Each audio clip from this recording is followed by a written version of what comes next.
Bonjour tout le monde, j'espère que vous allez bien. Bienvenue à cette session de la SCDA en français. Je suis particulièrement heureux d'être votre hôte aujourd'hui. Mon nom est Mathieu Langelier, je suis le directeur général de l'Association actuarielle internationale basée à Ottawa. Et je suis membre du chapitre de Ottawa-Gatineau. Et mon rôle sur le chapitre est d'essayer de faire des activités pour les directeurs d'associations, directeurs, VP, présidents exécutifs et autres. Parce que la base de notre association, c'était des associations qui se regroupent ensemble pour se parler, parler de bonnes pratiques, parler de choses qui leur importent et essayer de voir si on peut travailler ensemble, partager des meilleures pratiques et ainsi de suite. Et c'est exactement ce qui nous amène ici aujourd'hui.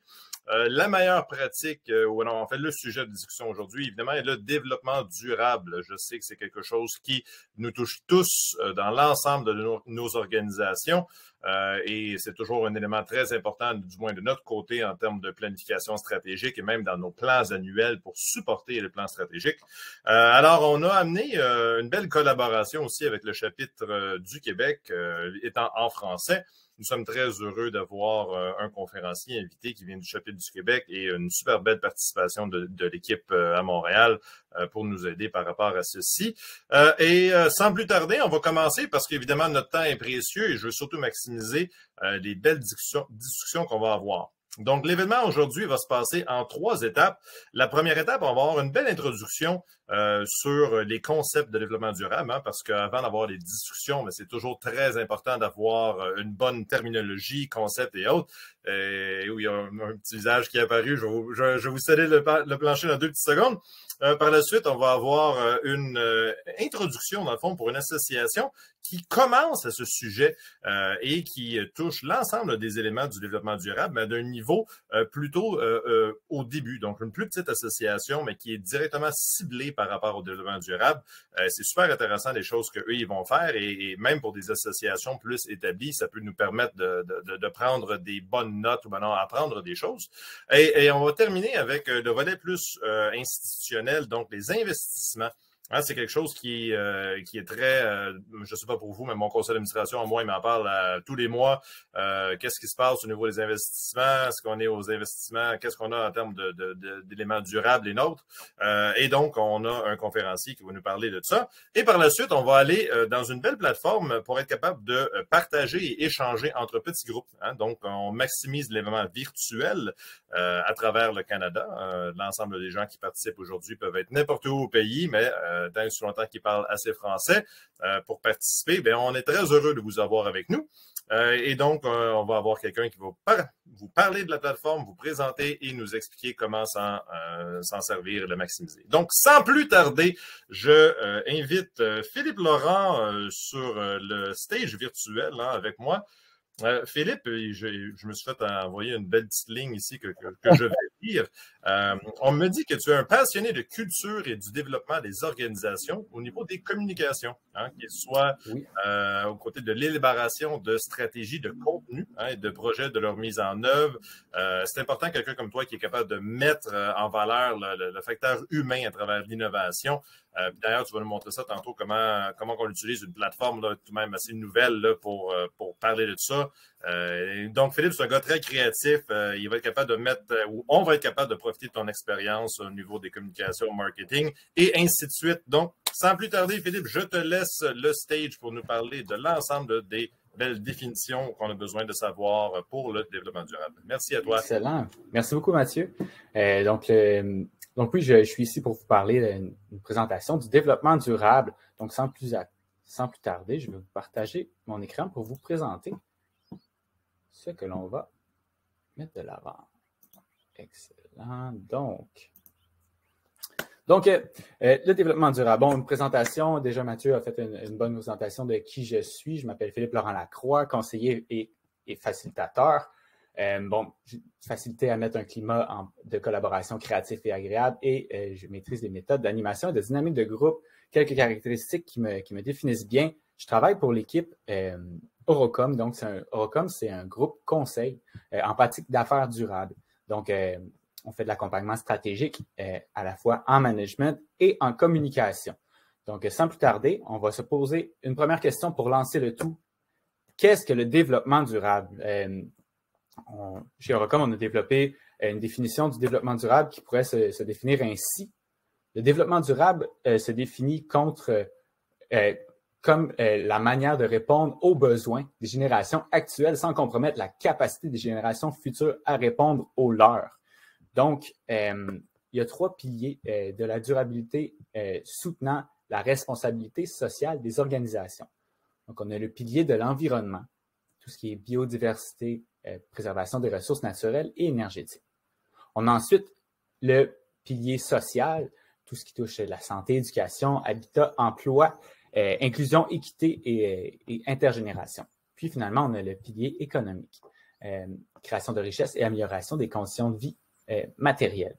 Donc, c'est deux, quand il y a un enchevêtrement de 2 de ces piliers, c'est là qu'on a les ingrédients de la durabilité.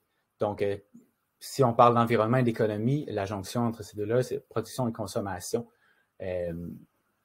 Et puis, si on va vers l'environnement et social, on a on dit que l'ingrédient est vivable, donc environnement et santé, et finalement équitable pour social et économique. Donc, la durabilité implique ces 3 piliers. Ensuite, pourquoi mon organisation devrait-elle considérer le développement durable? Il y a plusieurs raisons pour lesquelles une organisation devrait considérer le développement durable. Et premièrement, c'est d'améliorer sa performance sociale, financière et environnementale pour répondre aux attentes changeantes de la société. Effectivement, plus ça va, plus il y a des attentes et des exigences de développer son organisation pour qu'elle puisse s'adapter à l'évolution de notre société. Puis ensuite, parce que le développement durable touche toutes les sphères de l'organisation. Donc, c'est une autre des raisons pour lesquelles l'organisation doit s'adapter. Donc, on peut parler de gouvernance, mais dès qu'il y a des changements au niveau de la gouvernance en termes de développement durable, on va voir que ça va pouvoir impacter la plupart des sphères de l'organisation. Là, je vais vous présenter un petit schéma que vous allez pouvoir consulter. Je vais vous laisser un petit 30 secondes pour lire les éléments qui y sont présentés. Donc, ça, c'est tous les aspects de l'organisation qui peuvent être touchés par le développement durable. Donc, on peut parler de vision et leadership. On a parlé de gouvernance, on peut parler de vision et leadership également. On peut parler des personnes et des compétences qui doivent s'adapter en fonction de l'évolution des pratiques vers des pratiques durables. Donc, on peut parler également de processus, d'organisation en elle-même. On peut parler de capitalisation, de mesures et indicateurs, d'amélioration continue et de systèmes d'information. Ensuite, comment aborder nos enjeux opérationnels à la lumière du développement durable? C'est un enjeu crucial, c'est un enjeu qu'on va avoir l'occasion de développer aujourd'hui dans le cadre de l'atelier. C'est un enjeu également qui va être abordé dans les études de cas subséquentes que vous allez voir suite à ma présentation. Donc, pour aborder nos enjeux opérationnels à la lumière du développement durable, premièrement, on peut s'inspirer des différents cadres de référence. Il existe des références, il existe des sources qui nous permettent d'en apprendre davantage sur le développement durable et à travailler les sphères de l'organisation qui peuvent être améliorées en termes de développement durable. Donc, ensuite, on a aussi les 17 objectifs de développement durable de l'ONU qui peuvent servir de guide pour prioriser. Prioriser, c'est les secteurs dans lesquels on souhaite amener nos pratiques vers des pratiques qui sont plus durables. Donc, le deuxième point que j'ai, c'est en priorisant, en fait, là où les aspects présentant un risque matériel. Donc, lorsqu'on parle d'un risque matériel, on parle d'aspects, de pratiques sur lesquelles on veut et on a envie d'agir dans l'organisation qui pourraient avoir un impact concret, réel et tangible au niveau de la durabilité. Toutes ces informations-là que je vous présente en ce moment, vous allez y avoir accès. Suite aux études de cas, je vais revenir vous présenter des instructions pour l'atelier. Puis, pour cet atelier-là, vous allez avoir accès à plusieurs ressources qui vont permettre de prioriser et de le faire en temps réel dans votre contexte à vous. Donc, sans plus attendre, je vais arrêter le partage Et c'était une petite mise en bouche de ce qu'est le développement durable. Puis je céderai la parole à Mathieu pour la suite. Excellent. Merci beaucoup, Philippe Laurent. Ça a été super intéressant. Puis c'est toujours le fun aussi d'avoir une bonne idée de quoi qu'on parle, hein, parce que pour bien les choses, ou même pour moi, des fois on parle de développement durable, puis je pense à uniquement un élément, mais pas nécessairement à l'ensemble des autres éléments. Donc super approprié comme début. Merci beaucoup pour ça. Sans plus tarder, je vais appeler sur l'estrade virtuelle, hein, je cherchais le mot, l'estrade virtuelle, Monsieur Sébastien Noël. Monsieur Noël, qui est, d'ailleurs, j'ai encore une belle petite note ici, là, je vais changer d'écran, pardonnez-moi, qui est le secrétaire trésorier du tourisme durable de Québec. On me dit, Sébastien, que tu travailles depuis près de 20 ans dans l'industrie touristique au sein de plusieurs attraits et que tu œuvres bénévolement avec l'équipe de Tourisme durable Québec. Donc, c'est tout nouveau là, comme organisation. C'est super le fun. Vous allez pouvoir nous dire plein de choses par rapport à qu'est-ce que ça fait et surtout pourquoi l'élément durable au sein de votre organisation. Donc, j'ai bien hâte de vous entendre. Sans plus tarder, je cède la parole. Et comme je disais tantôt dans le chat, n'hésitez pas, si vous avez des questions, hésitez à prendre le chat n'importe quand. Nos présentateurs vont le voir et moi-même. Merci beaucoup, Sébastien. À toi la parole. Ben, merci beaucoup, Mathieu. Puis oui, en effet, ça fait presque 20 ans que je travaille dans plusieurs types d'attraits touristiques. J'ai étudié en biologie, puis en tourisme. Donc, c'est vraiment là, deux passions qui fait en sorte que, oui, ça m'intéressait de faire du bénévolat au sein de Tourisme durable Québec, qui est une organisation qui existe depuis bientôt près de 2 ans. Donc, si vous voulez bien, je vais partager ma présentation pour vous expliquer qu'est-ce qu'on fait à Tourisme durable Québec. Donc, qui est vraiment un organisme qui, comme je disais, ça va vous intéresser de savoir comment on a créé cet organisme-là, puis comment on en est arrivé à un organisme qui est fonctionnel depuis presque 2 ans là, maintenant. Juste avant, pour vous mettre en contexte, pour que tout le monde soit au même niveau, qu'est-ce que le tourisme durable? Donc, on a bien vu là, il y a quelques minutes qu'est-ce qui était le développement durable. Mais le tourisme durable, c'est tout simplement d'appliquer les principes du développement durable à l'industrie touristique. Donc, pour s'assurer que les besoins du visiteur soient rencontrés, que les besoins des employés de l'industrie touristique soient rencontrés. Et puis aussi, bien sûr, s'assurer de la protection puis de respecter l'environnement naturel puis l'environnement social des destinations. Nous, chez Tourisme durable Québec, ben, notre mission, c'est vraiment de soutenir les entreprises touristiques au Québec dans leur transition durable. Donc, en servant en quelque sorte de guichet unique pour servir de point de service pour l'information, pour guider les entreprises aussi, pour savoir dans leur processus là, de transition. Puis tout ça dans le but de positionner le Québec comme une destination touristique responsable et durable. Donc, on veut vraiment inspirer le changement en publicisant les bons coups de nos membres. On veut soutenir la transition en leur donnant le plus de documentation puis le plus d'appui possible dans leur transition. Puis, bien sûr, mobiliser l'ensemble du secteur touristique du Québec par la collaboration, le partage de connaissances, puis la valorisation de qu'est-ce que nos membres vont faire également. Donc, dans tout ça, avec même si on est quand même un organisme tout jeune, on a quand même plusieurs réalisations déjà à notre actif grâce à l'aide de nombreux bénévoles, ce qui nous a permis d'embaucher une ressource permanente. On a maintenant une équipe scientifique. Notre image de marque est bien en place. Notre site web est lancé avec plein de contenu aussi sur le développement durable spécifique au tourisme, avec des bonnes pratiques, entre autres. On a notre carte interactive qui répertorie nos membres qui ont des activités là, durables. Notre plan stratégique était fait. On a donné plusieurs conférences, là, autant pour des associations touristiques, des regroupements, des étudiants, des entreprises. On a vraiment créé des liens avec plein d'acteurs dans l'industrie touristique au Québec et même maintenant à l'étranger. On a fait aussi des événements, donc on a des cafés jasettes qui regroupent là, quand même près de 200 participants là, pour nos 4 événements. C'est des causeries là, sur l'heure du midi. On a fait un événement aussi en virtuel, un symposium à l'automne dernier qui a quand même eu près de 175 personnes. On a fait une étude sur les certifications en collaboration avec l'Université de Sherbrooke. Puis un produit aussi qu'on est bien fier, c'est un parcours durable. Donc, c'est vraiment des 7 étapes de transition durable, optimale en tourisme pour aider nos membres, les entreprises touristiques à faire leur transition. Ça, c'est vraiment là, qu'est-ce qu'on a déjà accompli grâce à vraiment là, plusieurs personnes qui s'impliquent au sein de TDQ.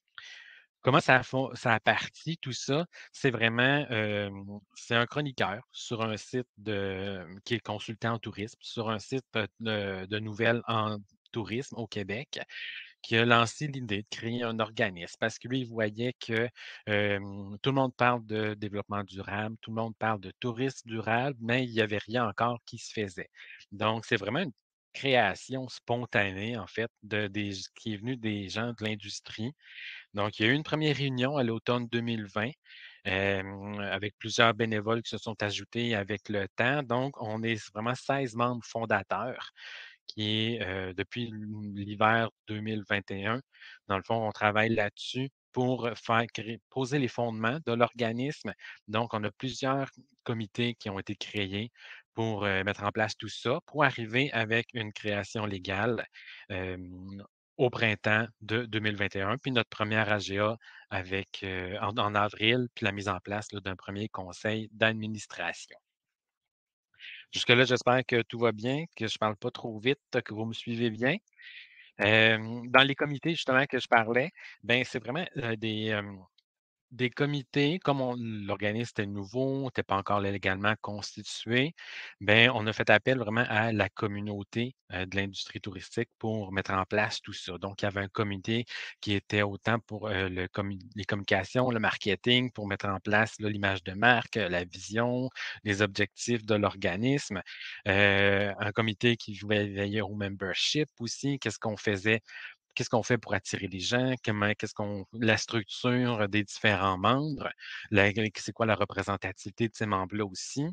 Puis, comme c'était des gens de l'industrie qui montaient ces procédures-là, ce processus-là, mais eux, à l'hiver 2021, ben, c'était après une première année en pandémie, ils voyaient que ben, les cotisations, par exemple, de temps, ben, ça pourrait être trop élevé comme montant pour les organismes, les entreprises en période de pandémie. Donc, c'est vraiment des choses qui ont été mises en place pour aider ces entreprises-là avec différents aspects là, qui tiennent compte de leur réalité. Et on avait aussi un comité pour créer le plan d'action, les priorités stratégiques, des comités pour faire différentes études, aussi pour mettre en place déjà des différents services pour les futurs membres. Puis il y avait aussi un comité de gouvernance. Donc, c'est en quelque sorte un conseil d'administration préliminaire qui s'est assuré de mettre en place tout ce qu'il fallait pour la création officielle de l'organisme. Ces comités-là, il y en a quelques-uns qui sont toujours en place, ou toujours pour la gouvernance là, de l'organisme, toujours des comités bénévoles, puis la représentativité des membres est importante aussi pour nous. Il y a vraiment des membres de tout horizon, donc de toutes les régions du Québec. Il y a des membres de tous les secteurs de l'industrie touristique, que ce soit des membres hôteliers, des membres d'attrait, des membres de services, il y a des membres aussi associatifs, des institutions d'enseignement aussi. Donc, il y a vraiment une représentativité importante. Il y a aussi une représentativité, là, près du tiers de nos membres sont des membres voyageurs. Donc, c'est qu'ils ne sont pas des gens euh, qui relèvent de l'employeur qui est membre, mais c'est vraiment des touristes, des voyageurs qui sont intéressés à la cause, qui s'impliquent aussi dans l'organisme. Je suis d'ailleurs moi-même le représentant là, au conseil d'administration des membres voyageurs. Au niveau de la gouvernance aussi, maintenant que l'organisme a été mis en place, ben, il a fallu créer nos règlements généraux. Donc, tout ça a été rédigé en collégialité vraiment avec plusieurs membres de différents horizons pour arriver à adopter des règlements généraux. C'était la même chose aussi pour notre plan d'action qui était fait vraiment ensemble. Une chose qu'on est très fiers au niveau de la gouvernance de Tourisme durable Québec, c'est qu'on a un comité scientifique qui est décisionnel. Donc, le comité scientifique est formé de chercheurs, soit des titulaires de chaires de recherche en tourisme, en géographie, en développement durable. C'est vraiment c'est des sommités qui vont évaluer des décisions puis les actions que l'organisme va prendre dans le but de s'assurer que nos décisions sont justifiées et justifiable. Aussi, dans un aspect de développement durable, ben, on a aussi des partenariats avec différentes associations qui sont autant en développement durable, ça peut être aussi des partenaires de l'industrie touristique ou des partenaires qui font les deux, du tourisme et du développement durable, que ce soit ici au Québec ou même en Europe. Au jour le jour, ben, c'est ça, on fonctionne quand même comme un organisme conventionnel avec un AGA, un CA aussi, mais on veut vraiment beaucoup mettre en valeur qu'est-ce que font nos membres, leurs bons coups, tout ce qui est fait en travail bénévole et puis l'apport que ces gens-là ont fait. Donc, c'est pour ça que je voulais vous laisser avec cette diapositive-là qui montre vraiment les gens qui travaillent au sein de Tourisme durable Québec, qui font vraiment un peu de tout, qui arrivent d'un peu n'importe où. Puis aussi, les apports de chacun sont vraiment équivalents. Dans nos bénévoles, il y a autant des gens, des étudiants en tourisme, il y a autant des employés qui travaillent plus sur le terrain, il y a des propriétaires d'entreprises, il y a des consultants qui sont dans l'univers depuis plusieurs années. Fait qu'il y a autant des sommités que les jeunes professionnels. Donc, mais leur point de vue est vraiment équivalent chacun les autres. Et puis, vraiment, on veut mettre en valeur tout ce travail-là.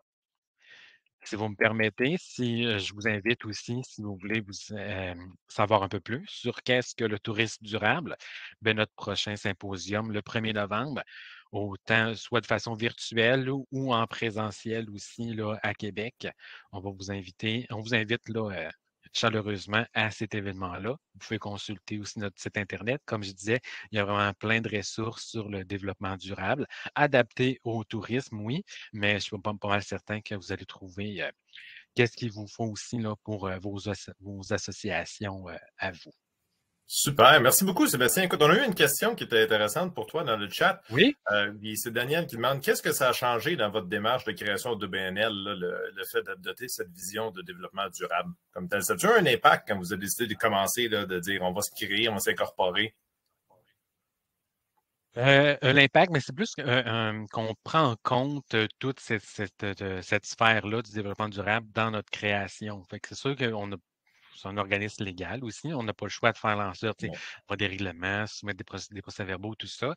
Mais c'était vraiment important pour nous de vraiment inclure tout le monde, puis que tout le monde ait une possibilité aussi d'apporter son point, puis que toutes les actions qui sont prises vont vraiment contenter la majorité, là, le plus de gens possible. Là. Good. C'est le fun. Ça. Puis je dois mettre chapeau pour le terme café jasette. C'est vraiment sharp. Il y a plein de monde, je pense, qui l'ont trouvé. Puis j'ai eu une ou deux personnes dans le chat qui ont dit que c'était une bonne idée. Fait que ça, c'est pas mal de fun. Oui, Écoute, ben, ça fait partie un peu aussi de notre ADN, c'est d'être un peu plus. Tu sais, c'est un sujet lourd quand même, le développement durable, c'est sérieux, c'est important, mais on essaie d'être quand même ludique puis léger dans notre approche. Là. ben oui, tout à fait, tout à fait. J'ai Catherine qui me pose une question. Bien, la première question était de Catherine, je suis désolé, je ne t'ai pas donné de la reconnaissance. Qui me demande, est-ce que leur processus, est-ce qu'ils ont ajouté un critère spécifique au développement durable? Est-ce que dans leur processus, ils ont ajouté des critères spécifiques au développement durable? Excuse-moi. Oui. Dans les processus de création de l'organisme, Oui, je pense que c'est sûr, ben, avec notre comité scientifique qui vient valider en quelque sorte toutes les décisions qu'on prend, ils vont s'assurer que les décisions vont vraiment être en lien avec les objectifs là, du développement durable. OK. C'est le fun d'avoir des scientifiques qui sont bénévoles pour qui chargent pas. C'est pas mal le fun, laisse-moi dire. Profitez-en. Oui. Excellent. Ben, merci beaucoup, Sébastien. Écoute, je suis pas membre voyageur. Par contre, je suis voyageur, mais je vais considérer être membre. Je vais aller regarder le lien sur votre événement. Mais c'est super le fun de voir comment est-ce qu'une organisation part toute récente dans les 2 dernières années là, avec cette thématique-là. C'est très intéressant. Merci encore, Sébastien. Alors, sans plus tarder, je vais maintenant appeler sur je ne me rappelle pas encore, j'ai juste le mot stage qui me vient en tête, c'est sur la plateforme virtuelle. Il faut vraiment que j'arrête de changer cet anglicisme-là.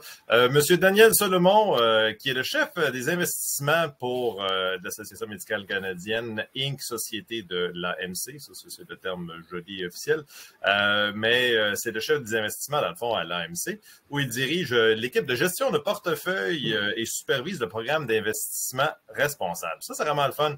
Parce que comme je disais tantôt, il y a beaucoup d'appétit, je pense, dans plusieurs organisations, des associations, de voir qu'est-ce qui se passe au sein du développement des investissements responsables, investissements durables. Il y a tellement de terminologie, il y a du greenwashing, que je ne sais même pas c'est quoi le terme en français, du lavement vert, je sais pas. Mais écoute, Daniel, c'est un expert et on est vraiment content que tu sois ici avec nous aujourd'hui, Daniel, en direct de Toronto, mais un Madelino, je tiens à spécifier pour l'ensemble de notre clientèle canadienne. Daniel, je te laisse la parole. Merci beaucoup, Lieutenant. Merci Mathieu, merci pour l'invitation. Oui, c'est ça, c'est pas un accent de Toronto que vous entendez. Et je vais tenter de rendre ça le plus facile possible pour tous les types d'investisseurs parce que l'investissement responsable, ça dépend pour chacun souvent de la grosseur de l'organisation et de la grosseur des investissements. Et même en tant qu'investisseur individuel, il y a différentes façons de faire de l'investissement responsable. Et c'est à la base où on doit commencer pour le développement durable. Donc, je vais essayer de partager avec vous certaines de nos expériences à l'AMC, où je suis le chef des investissements, donc je suis responsable au niveau de la gestion d'à peu près tout près de 3 milliards de dollars canadiens qui soutient l'organisation dans sa mission d'avancer la profession médicale et le début de la profession médicale au Canada. J'ai une équipe de 10 personnes qui sont situées à Toronto, mais évidemment, comme Mathieu l'indiquait, moi je suis originaire du Québec. Donc, c'est possible qu'à l'occasion, il y ait un anglicisme qui se glisse dans ma présentation, mais je fais de mon mieux pour m'assurer seulement d'utiliser les termes français. Donc, qu'est-ce que l'investissement responsable? En fin de compte, il y a beaucoup de noms et il y a beaucoup de terminologie dans l'investissement responsable. Souvent, on parle de ESG, qui veut dire environnemental, social et de gouvernance, donc les facteurs environnementaux, sociaux et de gouvernance. Et c'est ce qu'on voit ici sur la diapo. En termes environnemental, on parle de changement climatique, d'efficacité énergétique, de pollution et de la gestion des déchets, et aussi de la gestion de l'eau et des ressources. Et à travers les ressources, également au niveau des denrées alimentaires, qui est une préoccupation qui est très importante également. Au niveau social, on parle, à travers les compagnies dans lesquelles on investit, de la santé, sécurité au travail, des relations avec des groupes de travailleurs, aussi au niveau de la main-d'œuvre en général et de l'impact au niveau de la société des entreprises. La gouvernance, on parle de comment les décisions sont prises. Est-ce que les vérifications externes, les résultats, est-ce que la structure du conseil d'administration est appropriée, la rémunération des gestionnaires, et en particulier au niveau de la rémunération, est-ce qu'elle contient des mesures pour évaluer la performance au point de vue environnemental, social et de gouvernance. Et aussi, on parle de droit des parties prenantes, qui est essentiellement la théorie que tous les gens qui interagissent avec l'entreprise ont un parti pris ou ont un pouvoir décisionnel qui devrait être considéré. L'investissement responsable, c'est vraiment toute une échelle. Et les deux premières du côté gauche, l'investissement traditionnel et l'investissement responsable, de plus en plus deviennent un peu la même chose, dans le sens que l'investissement traditionnel est de plus en plus poussé du côté de l'investissement responsable, donc qui doit tenir compte, quand une décision est faite d'investir au niveau financier, des facteurs environnementaux, sociaux et de gouvernance qui ont également, ça c'est reconnu même par tous les gens au niveau financier, un impact financier à long terme sur la soutenabilité de l'entreprise. Et de ce côté-là, du côté gauche, on parle beaucoup plus de faire une importance accrue au niveau des rendements, d'obtenir le meilleur rendement possible. Comme vous voyez, quand on va vers la droite, les choses se déplacent un peu pour considérer de plus en plus d'autres aspects des investissements faits par l'entreprise au niveau social, au niveau environnemental, par exemple.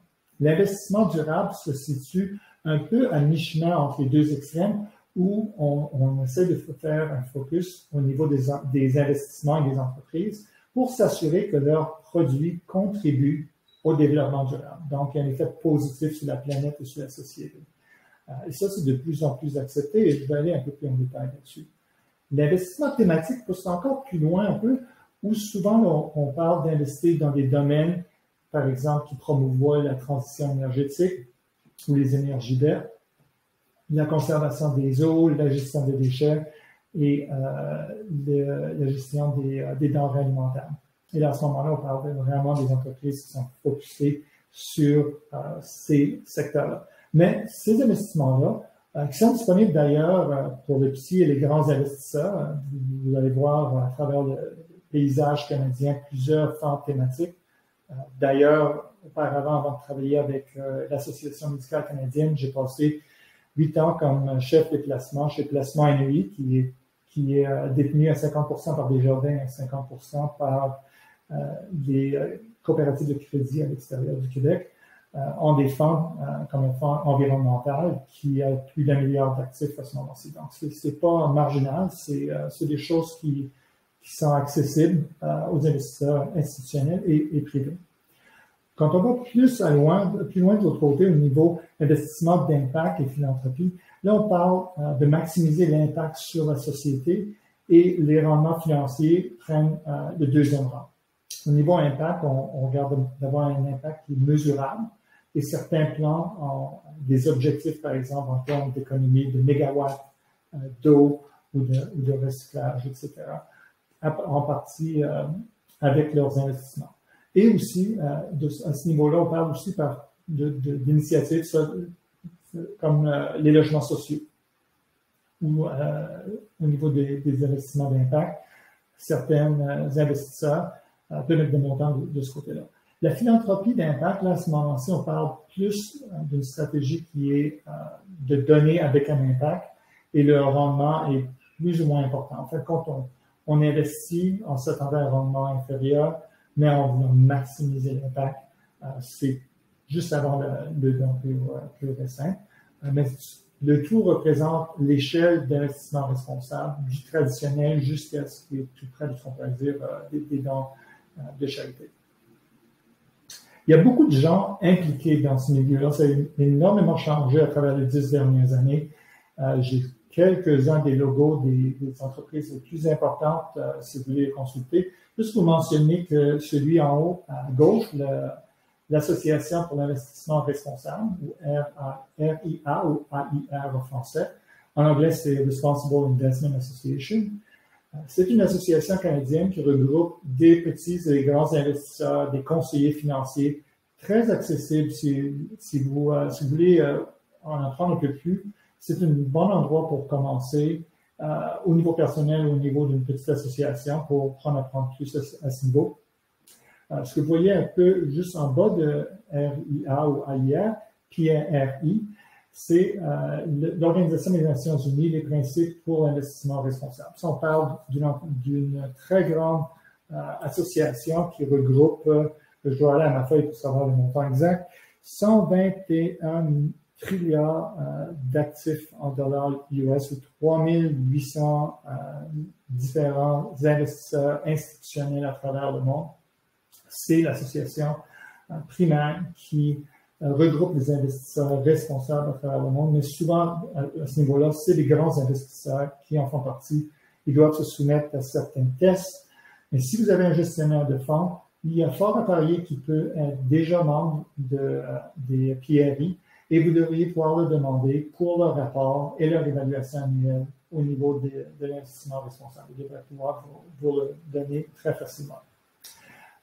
En dehors de ces associations-là, il y a plusieurs initiatives comme l'Engagement climatique Canada et Climate Action Centre qui visent particulièrement l'atteinte de l'objectif carbone neutralité et la diminution des gaz à effet de serre. Donc ça, on parle ici d'associations d'investisseurs qui promouvoient ces pratiques-là, en discutent avec les entreprises pour arriver à des plans d'action pour atteindre ces objectifs. En termes d'investisseurs, comment vous pouvez facilement obtenir quelques informations sur l'investissement responsable, même en tant que petit ou investisseur de détail? La cote de durabilité Morningstar, qui représente différents clubs, peut vous donner une idée de vue d'ensemble sur la moyenne pondérée de carbone, sur les revenus verts, sur l'investissement dans les combustibles fossiles pour les fonds mutuels canadiens.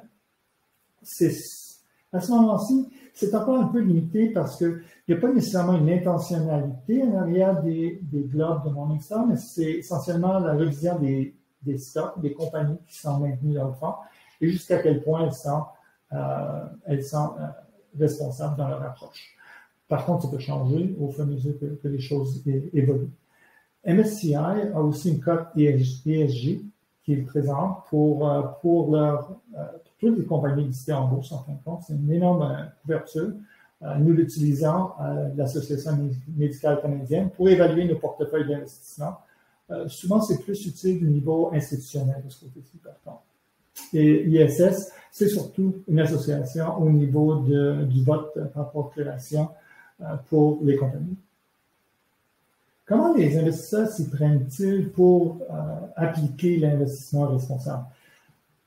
Ça dépend de leur grosseur et de leurs moyens. Chez nous, à l'Association médicale canadienne, je vais revenir un peu plus tard en détail, mais on a un modèle qui s'apparente aux grands investisseurs, donc des gens peut-être en 1,5 milliard, où on utilise des gestionnaires externes, en majorité, on a 13 différents groupes externes, qu'on évalue de façon très proche et qu'on suit de façon très proche pour s'assurer qu'ils participent à des activités d'engagement, qu'ils respectent nos politiques en termes d'exclusion et également qu'on puisse mesurer l'empreinte carbone et avoir des objectifs à long terme pour la diminuer. Avec ça, les investisseurs ont typiquement une procédure, une stratégie interne qui va établir leur politique d'adoption, leurs exclusions, leur politique d'intégration des facteurs ESG avec les partenaires externes qui sont mis en place également depuis mon arrivée en 2019. Les très grands investisseurs, et là on parle de Caisse de dépôt de placement du Québec ou la Caisse de placement canadien ou CPPIB, donc 10, 20, 100 milliards de dollars. La plupart de la gestion se fait à l'interne. Et souvent, à ce moment-là, on parle d'une intégration de personnes spécialisées au niveau ESG, donc des facteurs d'investissement responsables, avec les gestionnaires traditionnels ou de formation accrue, afin de s'assurer que les décisions soient faites en intégrant tous ces facteurs et aussi en intégrant différents systèmes d'évaluation d'hypothèses globales. Donc, on parle de tester les différents impacts des changements climatiques sur le portefeuille d'investissement et aussi d'investir pour décarboniser l'économie de façon directe, souvent à travers les énergies vertes. Les procédures et stratégies sont typiquement un peu similaires à ce qu'on voit dans les grandes entreprises, mais souvent avec un rôle encore plus actif des grands investisseurs dans les coalitions et dans les alliances, de façon à influencer les décideurs et aussi les organismes de réglementation, vu leur poids en termes de leurs actifs. Vous avez vu cette image-là un peu plus tôt, mais vous allez voir souvent dans différentes présentations sur le développement durable, parce que l'Organisation des Nations Unies a mis en place un cadre de référence qui permet à tous les types d'entreprises, incluant pour les investisseurs, d'aligner leurs activités avec des objectifs de développement durable qui devraient couvrir toutes les choses critiques pour la planète. J'ai inscrit avec des petits points autour 4 boîtes qui sont plus alignées avec l'environnement et les changements climatiques, parce que chez nous, c'est quelque chose sur lequel on travaille beaucoup, donc au niveau eau propre et assainissement, mesures relatives à la lutte contre les changements climatiques, c'est directement ça, le partenariat pour la réalisation des objectifs, puisque on parle de travailler avec les entreprises pour les aider à atteindre ces objectifs-là, et donc des énergies propres et à un coût abordable. Le problème, le défi qu'on a présentement en termes d'investisseurs, c'est que les choses ne sont pas vraiment alignées jusqu'à maintenant. En fin de compte, l'accord de Paris qui vise à contenir l'élévation de la température, les changements climatiques, nettement en dessous de 2 donc on parle de 1,5 par rapport au niveau pré-industriel. On est déjà à 1,2 présentement, et seulement 40% des actions sont alignées vers un scénario qui permet d'anticiper, de maintenir des changements climatiques à moins de 2 de changement. Donc, il y a beaucoup de travail à faire, comme vous pouvez voir de ce côté.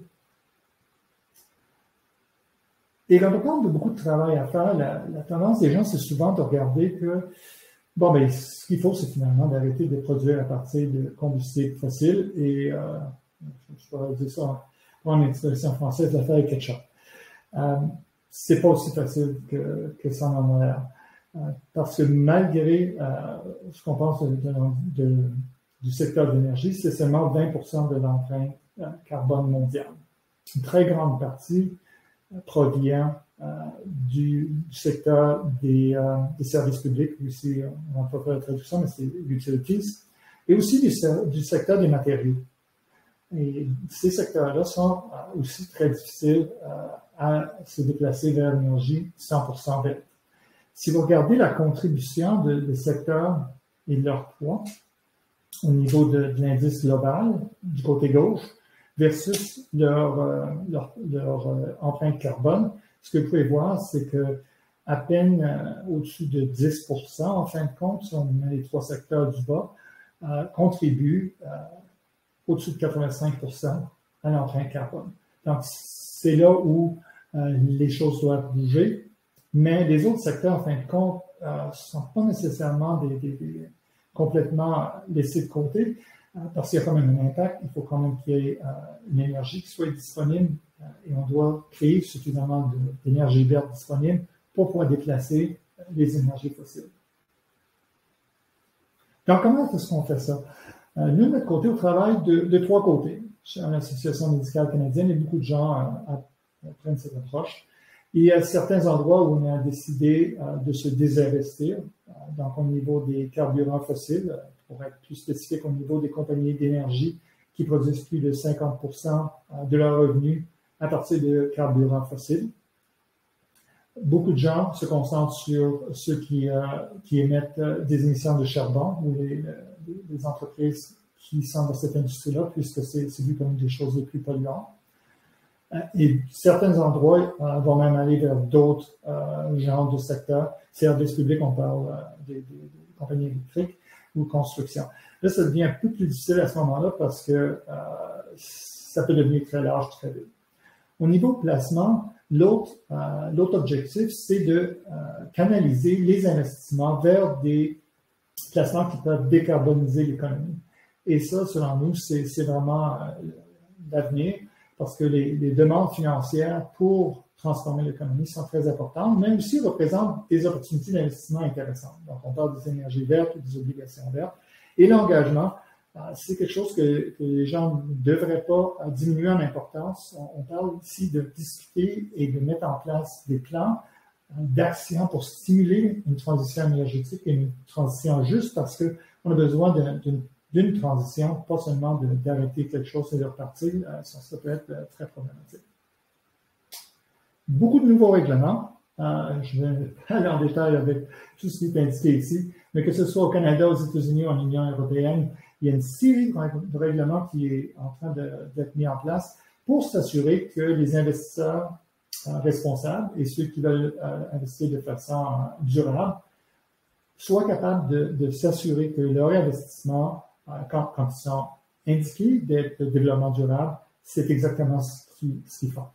Donc, beaucoup de normalisation dans les normes, dans les pratiques, et vous pouvez vous attendre qu'il y en ait de plus en plus, et je pense que c'est une très bonne initiative pour éviter, comme tu disais, des problèmes de greenwashing, par exemple. Revenons en finissant rapidement sur l'AMC, ou l'Association médicale canadienne. Ce qu'on a mis en place chez nous depuis mon arrivée en 2019. Des restrictions, comme je disais, au niveau des facteurs ESG. Je ne serais pas tellement surpris d'apprendre en tant qu'association médicale qu'on a une restriction au niveau des compagnies de tabac.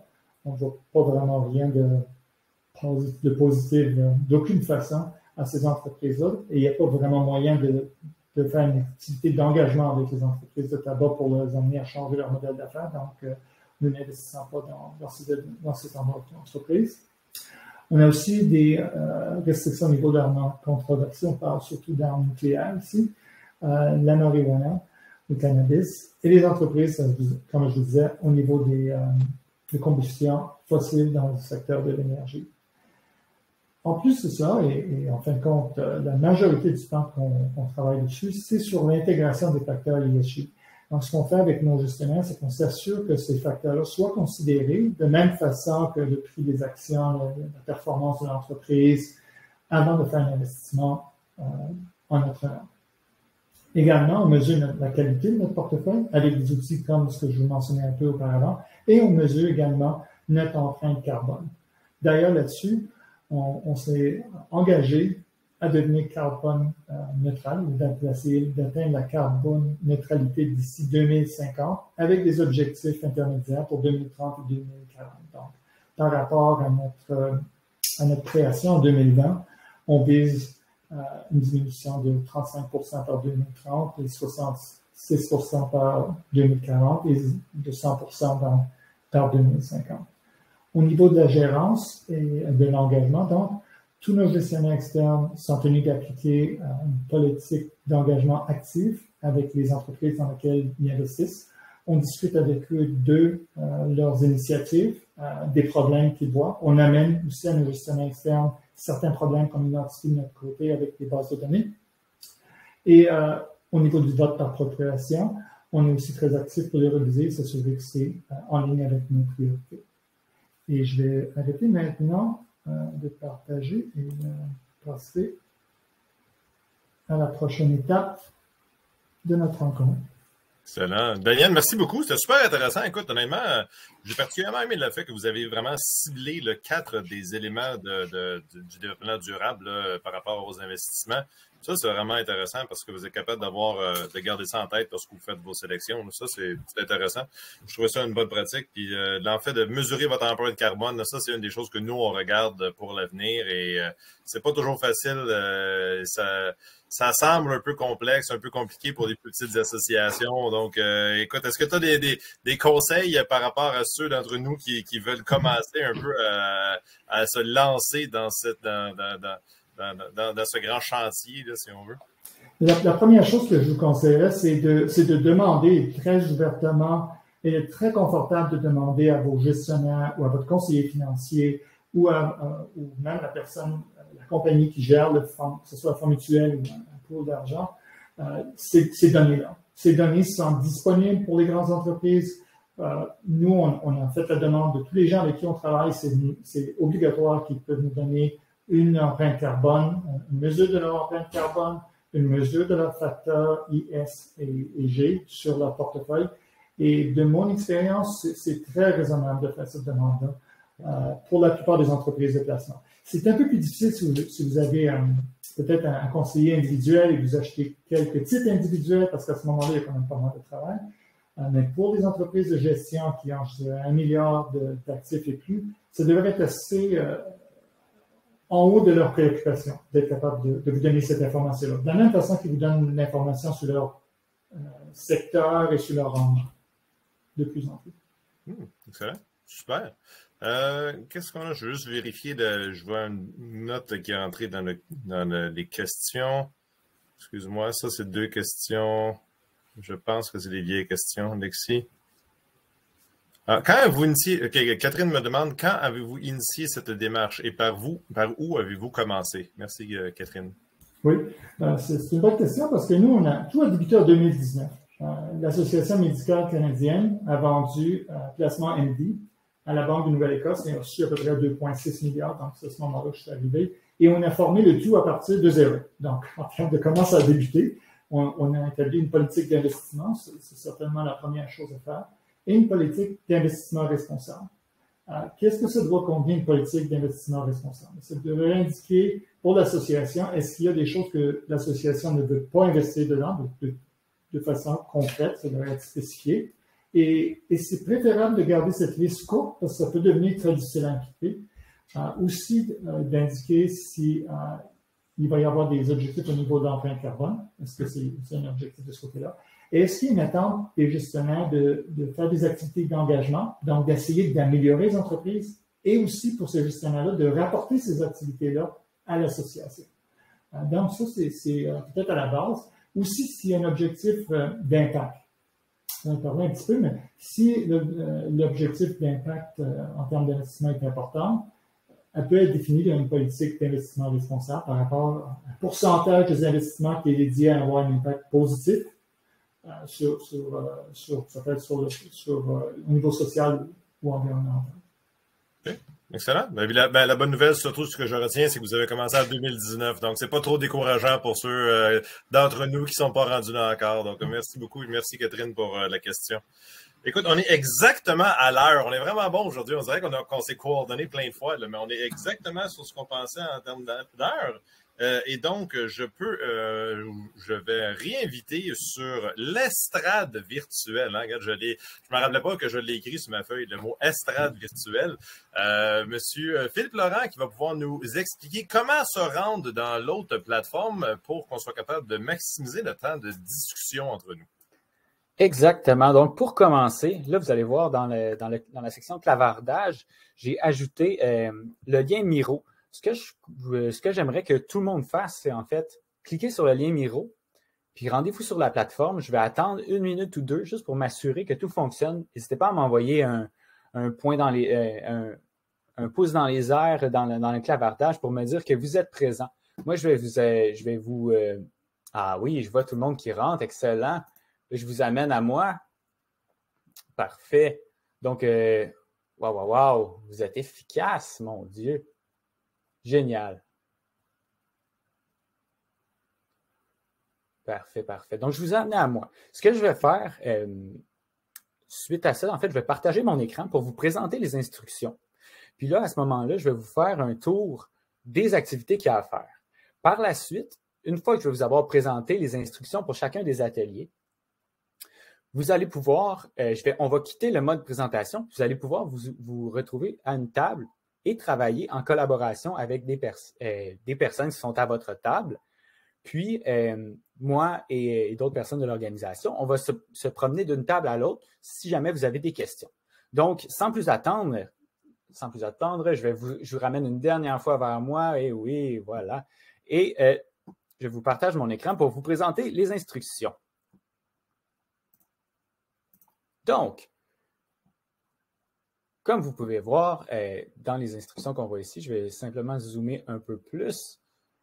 Donc, il va y avoir 3 étapes à cette activité-là.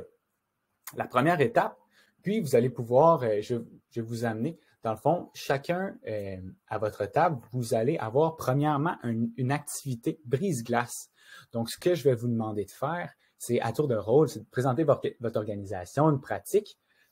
Puis, vous allez avoir 7 minutes pour parler entre vous, pour présenter ces informations-là. Vous allez pouvoir utiliser les post-it que vous voyez ici et même aller chercher d'autres post-it. Si vous regardez dans votre bande à gauche, vous pouvez ajouter des post-it simplement en cliquant ici et le déposer ici et vous pouvez écrire dessus.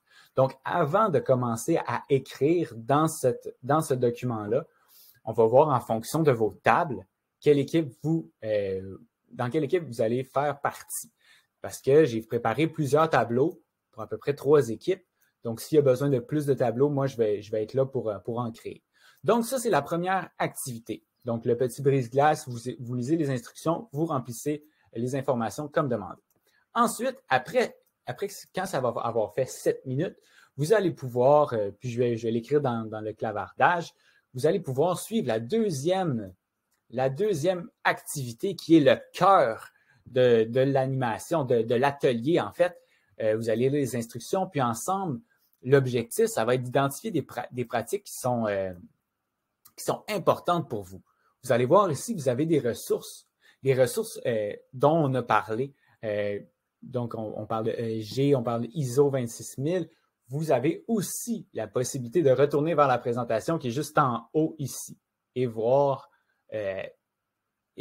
d'autres informations si vous souhaitez en avoir davantage, mais il y en a déjà plusieurs qui vont vous permettre d'avancer. Donc, vous allez pouvoir identifier des coups sûrs avec des post-it. Là, vous pouvez aller en chercher dans la bande à gauche, comme j'ai dit. Identifier des coups de cœur à planifier ou encore un coup de circuit à découper en jalons intermédiaires. Ça, c'est cette troisième phase-là, c'est les actions que vous aimeriez entreprendre à terme. Et à droite, il y a d'autres pratiques qui vous semblent importantes, mais qui ne sont pas nécessairement en lien avec toutes les organisations des personnes avec qui vous allez faire l'exercice. À ce moment-là, je vous demande de les écrire dans ces sections-là. On se donne 12 minutes pour faire cette deuxième section-là, donc pour un total de 19 ou à peu près 20 minutes. Puis suite à ça, on va retomber en mode présentation, puis on va faire une conclusion de ce qui a été fait. Donc, donc, on va quitter le mode présentation et je vais arrêter le partage premièrement.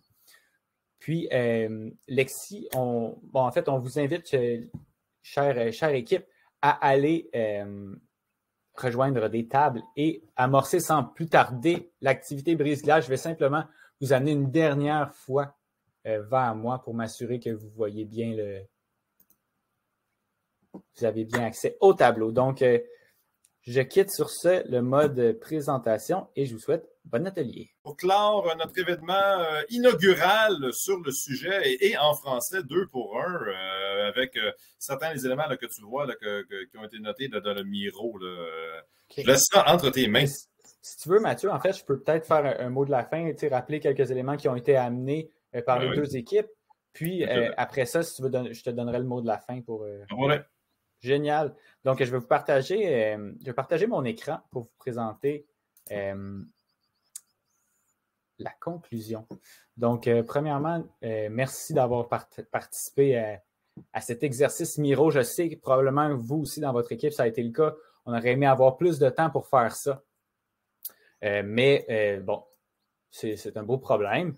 Écoutez, donc là, on est de retour dans le Remo Café. Je vais faire un tour rapide de quelques solutions qui ont été apportées par les équipes. Premièrement, la première équipe. Donc, on voit certains coups sûrs, coups de cœur. Prendre l'engagement. Prendre l'engagement CA plus employé, s'assurer de l'adhésion des parties prenantes à la démarche. Ça, c'est un point qu'on avait en commun dans les deux équipes. C'est vraiment de s'assurer de l'adhésion. Ici, on avait dans notre équipe engager, influencer les membres, clients ou autres parties prenantes à opter pour des pratiques responsables. Donc, il y a vraiment une notion d'influence qu'on voit qui est importante. Il y a plusieurs autres coups sûrs qui avaient été mis ici, beaucoup relatifs au voyagement, au déplacement, au travail hybride. Donc, ça, c'est un élément qui avait été un coup sûr à faire en premier, donc une valeur sûre qui a été déterminée pour les organisations de l'équipe dans laquelle je participais. Donc, si on retourne vers l'autre équipe, donc se doter de critères de décision, assurer l'adhésion des parties prenantes, ça, exactement. Donc, on voit qu'il y a vraiment une composante qui est liée à l'engagement et à l'influence qu'on peut avoir autour de notre milieu d'abord pour adopter des pratiques qui sont plus responsables et plus durables. Le point que je veux vous amener, en fait, premièrement, je vous invite à rester en contact. Le lien que vous avez en ce moment, le lien pour visiter le Miro, vous pouvez l'utiliser et revenir vers le Miro si vous avez besoin d'inspiration, si vous avez envie de consulter la présentation qu'il y a eu, si vous avez envie de consulter les ressources. Et je vous invite également à rester en contact, à inscrire vos adresses courriels si vous... moi, je vais rentrer la mienne. Donc, inscrire vos adresses courriels, je vais le mettre dans la bonne équipe, ça va aller mieux. Donc, si vous avez envie de rester en contact ou il y a des idées qui ont émergé qui vous apparaissent intéressantes ou que...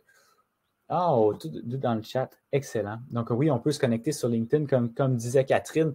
Puis bref, je vous invite à revoir le Miro, à tête reposée, voir les options, revisiter la présentation. Et sur ça, je vous souhaite une belle fin de journée et merci infiniment de nous d'avoir participé à cet événement. Donc, Mathieu, je te cède la parole. Écoute, je viens d'envoyer moi-même mon email dans le chat. Merci beaucoup tout le monde. Ça a été notre première tentative. Et on va essayer d'en faire plus et plus d'activités en français. Là, mais vraiment un grand merci spécial pour Sébastien, Daniel, pour votre participation. Philippe Laurent, évidemment, aussi pour la belle aspect théorique et la gestion du Miro. Pour nous, ça a été très intéressant. Honnêtement, c'est une des sessions les plus intéressantes que j'ai participé depuis longtemps à la SCDA. Donc, merci beaucoup tout le monde. On se tient au courant et continuez à regarder vos emails pour les prochaines activités qui vont arriver. Merci beaucoup. Au revoir. Bye.